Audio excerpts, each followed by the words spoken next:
Bo in Dallas, Texas. Hey, Bo, welcome to the show. Hi, appreciate it. Thanks for having me on. Absolutely. How can we help?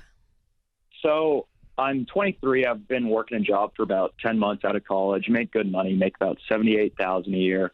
In a couple months, I should be getting a raise anywhere from 90 to 100. Nice. I've always been pretty good saving my money. For about past 5 years, I've got about 20,000 in a Fidelity account, 15,000 in Bitcoin, which I know you guys are gonna, give me the wham face about. Maybe not, but and then about 5,000 in a company 401k with a match. But my question is, I only have about $3,000 in my checking account, and in the inflationary environment we're in, I'm losing my purchasing power every day. Just keeping the money in my checking account, and I'm 23, single, don't really think I need to save up for a house in this crazy housing market. Should I be concerned about having this low amount of cash in my checking account?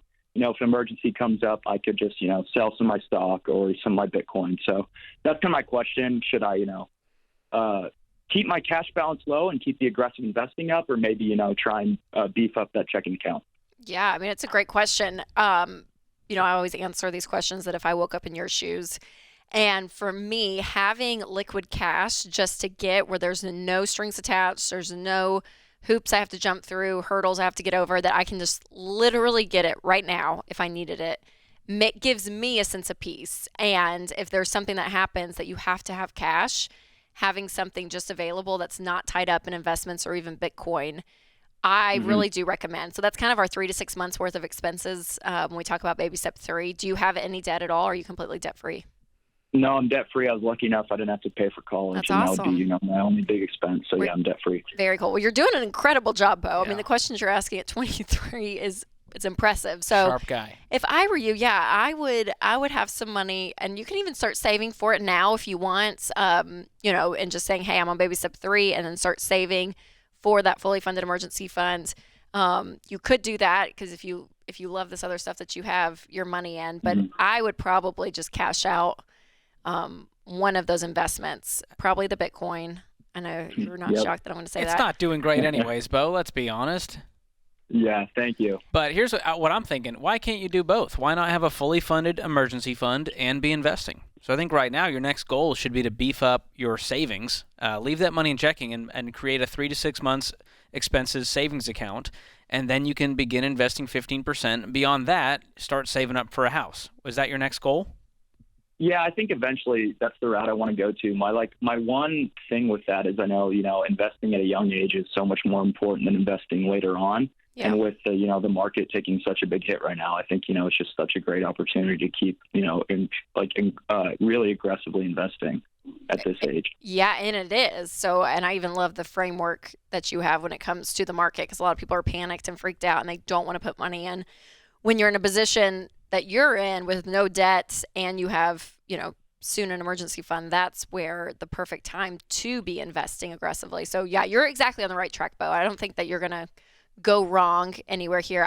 I would though have some money liquid just in case something happens, you're able to get to it quickly. And to your question, Bo, you were saying that the liquid cash scares you because it's not beating inflation. But the purpose of the emergency fund is not to be an investment. It's insurance. And so insurance protects what you're trying to build.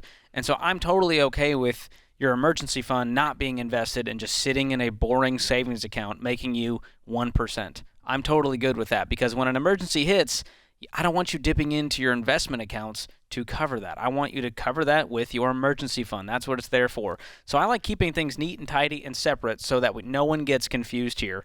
And to your question of investing aggressively, you're going to be a multimillionaire just based on the numbers you told me. If you don't let lifestyle creep enter your life as you get this raise, you keep living on less than you make, you invest. I also know there's other goals. It's not all about investing. You have to live your life. You've got to go on vacations. You're going to want to upgrade the car. You're going to want to buy a house. So balance it a little bit. I can tell with young investors, Rachel, which I love. I know. They tend to get real tunnel vision when it comes to investing, and that's all they think about. Well, and it's a good point and it's easy to because you see the math, and like what he said, he's like, I know investing early on is so much better because you see compound interest, so you see the math, you see the dollar signs in your eyes. You're like, heck, why would I do anything else except for put money in because of what it could do with compound interest? But you don't factor in life into the equation. And who knows, Bo, you can meet a girl tomorrow and you kind Could of happen. fall in love and you're going to want an engagement ring. You know what I'm saying? Like anything can happen in life. and having money there is huge, and having it as part of your life strategy, knowing that, yes, while investing is exciting and the earlier you start, the better off you're going to be, all of that. But there's also life, to And your with point. the numbers you shared, Bo, I'm seeing a lot of what I assume is single stocks in the Fidelity account potentially, and Bitcoin, and a little bit in the 401k. I would flip-flop that and lean into the 401k, invest in good growth stock mutual funds, and then if you want to play with some crypto or single stocks on the side, that's fine. But I don't want it to be a large portion of your net worth because they are way more volatile than your mutual funds. Yeah, when your whole retirement, if all of your retirement is in Bitcoin, which I know Bo's isn't, but that's not a great plan. Not a great plan. Agreed.